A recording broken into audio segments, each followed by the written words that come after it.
They say, in a forgotten village called Odioko, the drums never stop beating, not even after the drummers have died. Every harvest moon, the people of Odioko danced to the sacred drums carved by their ancestors.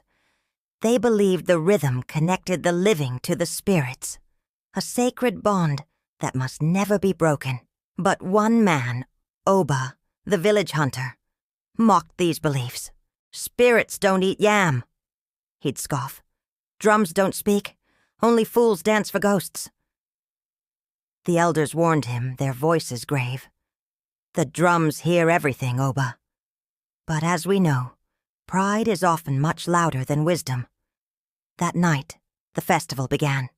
The bonfires crackled, casting dancing shadows as the air grew thick with the deep, resonant drum beats. Boom! Boom! Boom! Inside his hut, Oba ignored it all, the rhythmic pulse a distant annoyance as he sharpened his spear. He ran his thumb along the edge, a smirk on his face. But then, the rhythm changed.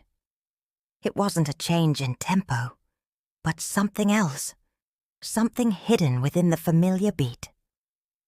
Between the thunderous booms, he heard a strange whisper, woven into the very fabric of the sound. He paused, his hand stilling on the spear shaft. "Boom, Oba! Boom, Oba!" He froze, his heart hammered against his ribs. "It's just your mind," he told himself, a trick of the fire in the night. But outside, the drumming grew louder, more insistent, pounding not just on the air but on the walls of his hut, on his very bones. Louder and louder it grew, until every flame in the village, every torch and bonfire, was snuffed out in an instant. All was plunged into darkness, except for a single flickering flame right outside his door. Taking a deep breath, he gripped his spear and stepped outside. The village square was utterly empty. The fires were dead, the people gone. And yet, the sacred drums played on, by themselves, their surfaces vibrating under the moonlight with no hands to strike them. "Who plays there?" Oba shouted, his voice trembling but trying to sound brave. "Show yourself!" The drums stopped. A sudden deafening silence fell like a heavy blanket over the night. The only sound was the frantic beat of Oba's own heart. Then, from the deepest shadows near the drums, a cold voice whispered, a sound like dry leaves skittering across stone. "You mocked us, Oba. You called us fools. Now you will dance for the dead." Before he could react, the drums thundered back to life, wild, furious, a chaotic storm of sound faster than any human hands could ever strike. The spear fell from Oba's nerveless fingers, clattering onto the dirt. His body jerked, seized by an invisible force. He began to move against his will, his limbs flailing. He danced. He twisted and spun and stomped, his feet pounding the earth in a grotesque mockery of the festival. His screams of terror and pain were quickly swallowed by the relentless, overwhelming rhythm. By dawn, the drums were finally silent.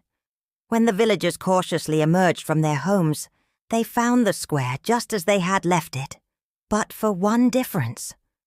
Where Oba had stood, there were only ashes on the ground, and a circle of footprints burned deep into the earth, circling the sacred drums again and again and again. That very day, the elders covered the drums with a sacred white cloth and said a quiet prayer. May pride never again lead another soul to dance with the dead. They say, even now, when the harvest moon rises full and bright in the sky, the drums of Odioko can be heard playing for just a moment. And if you listen very, very carefully, you might hear the faintest whisper carried on the beat. "Boom, forgive me. Boom, forgive me."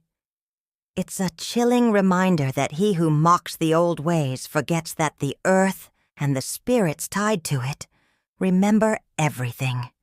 Thank you for listening. If you enjoy Tales from the Shadows, don't forget to follow for more.